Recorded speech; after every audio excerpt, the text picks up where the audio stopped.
When I was 18 and fresh out of school, I had a really scary experience that I still think about. I never liked being home alone, but on a certain dark and stormy evening, my parents had to go out for a while. The sky was grumbling with thunder, and the rain was tapping on the windows like it wanted to come in. With nothing else to do, I decided to spend the night watching my favorite shows on Netflix and scrolling through my phone to help keep my mind off of the storm. I wasn't a jock or a kid who hung out behind the cafeteria smoking. I was just an average kid who got his fair share of bullying, so being alone in the house was still a bit unnerving for me. You might say that makes me a pussy or something, but whatever. As the night got later, around 11 or midnight, a sudden knock on the door startled me. At the same time, a bright flash of lightning lit up the room for a second, making everything look even creepier than it already was. I peeked through the little hole in the door to see two men, dressed exactly the same, waiting outside in the rain. I didn't know if I should open the door or stay quiet. I chose to stay quiet and just watch them, hoping they would just go away or realize they were at the wrong house or something. Well, unfortunately, that did not happen, and things got even stranger and scarier. They called out for my parents by our last name like they knew them, but it was really late for visitors, so I kept my silence on the inside of the door. They eventually whispered something to each other and then walked away into the dark, wet night. Another strange thing was that they didn't have a car.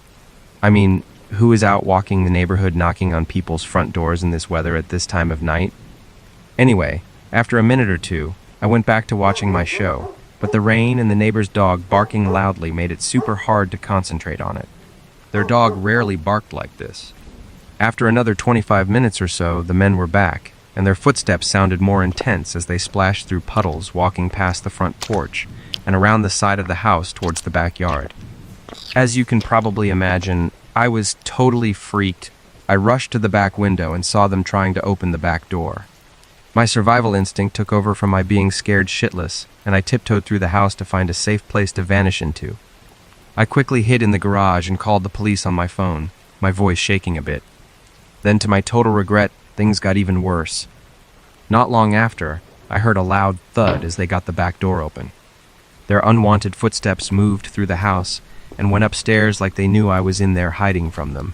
A door opened and then closed. Everything went silent except for the rain and the neighbor's dog who kept barking. This was like my own Jason movie happening inside of my own effing house.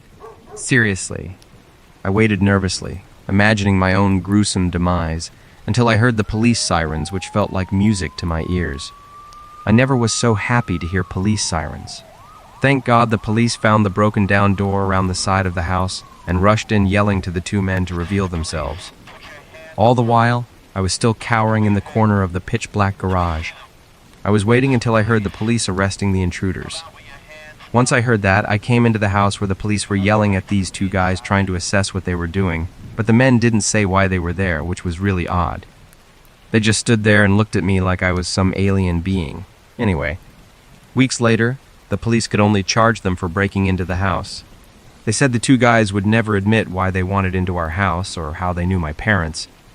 But to this day, I rack my brain trying to understand why they were looking for my parents and what would have happened if I had opened the door that night. I'm pretty sure that if I had, I would not be here telling you this tale. In fact, I am positive about it. The thought of that rainy night still gives me the creeps and makes my hair stand up, especially when I remember the scary sound of their footsteps mixed with thunder and the rain pouring outside. We ended up moving away from that place about 6 months later. That's the story.